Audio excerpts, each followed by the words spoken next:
You see, I had that bro thinks he's Kim Jung Gi moment when I tried to jump straight into drawing fisheye freehand. Obviously, I failed miserably. It turns out if you don't have the grid branded into your head like he did, it's just borderline impossible. But after studying how the goats actually use fisheye perspective in their work, I found techniques, tools, and little decision-making tips that might just make our lives a little easier when tackling fisheye ourselves. Let's go. Quick thanks to today's sponsor, Squarespace, the all-in-one website platform for creatives and entrepreneurs. So to get to the point where we can even have 10% of the late Kim Jung Gi's powers, I thought I first have to get used to the grid.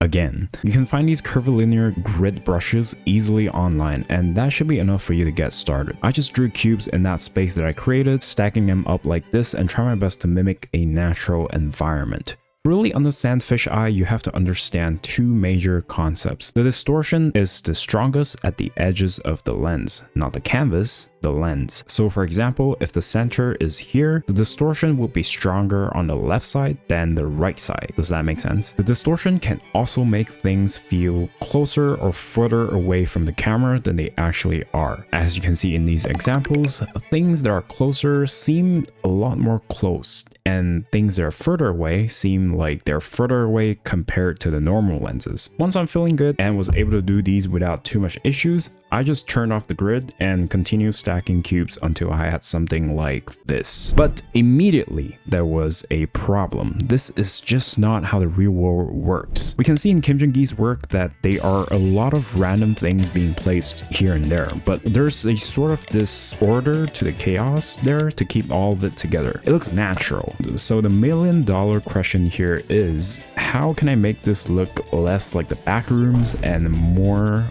organic? If we take a look at Omao's work here, you'll find that most things in the scene are aligned to the perspective grid, and aligning things to the grid isn't exactly the hardest thing to do in the world. What makes the piece look more natural is the small strategic amounts of items that are misaligned on purpose. And these things can be living things like the character themselves, or things like wires and clothing. These are the perfect choices to break the grid. You kind of want the grid to just exist in the background to give context to the viewers to understand the perspective and the space the characters are in. Because at this point, I realized that the grid should be used like scaffolding, not a prison that I have to follow religiously. So with that being said, once I was comfortable with the grid, I went on to start practicing rotating stuff inside the space. But before this, there was a very important step to help me clear this exercise relatively easily. Because we don't usually see things like this in real life, this step is really crucial to help import more stuff into my visual library so that I at least have something to pull out from when I'm drawing later. Speaking of visual library, Demizu Posuka's work definitely is a masterclass in fisheye done right.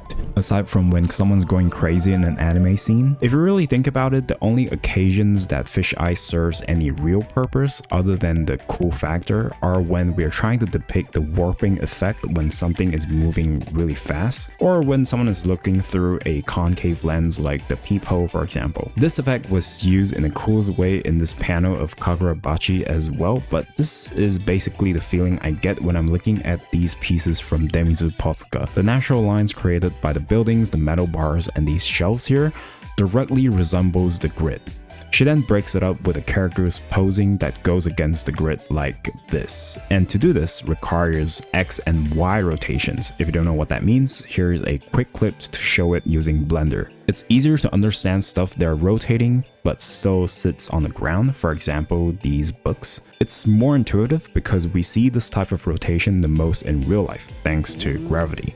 So you roughly know how it's supposed to look like, but to achieve the rotations you see in these pieces from Posuka Sensei that goes against the grid, that would have to be X and Y axis rotations, which is a lot less common to see in real life. That's why I made sure to practice more on those rotations, drawing more cubes that are rotating in the X or Y axis. Also, pro tip, if you're following this exercise, I recommend to make the sides different lengths so that you can visually see the object being rotated. We'll talk about camera angle selections, the character themselves, details and how to pose them in a fisheye perspective piece up next, but first let me tell you about today's sponsor, Squarespace. Squarespace is an all-in-one platform that lets you build a professional-looking website without needing to know any code. Whether you're showcasing your portfolio, offering commissions, or selling prints and merch, their templates and tools make it super approachable. Squarespace has built-in payment and checkout tools so you can take orders and get paid directly through your site all in one place. Their built-in scheduling tool means that you can also let people book time with you directly through your site easily if you're offering any services.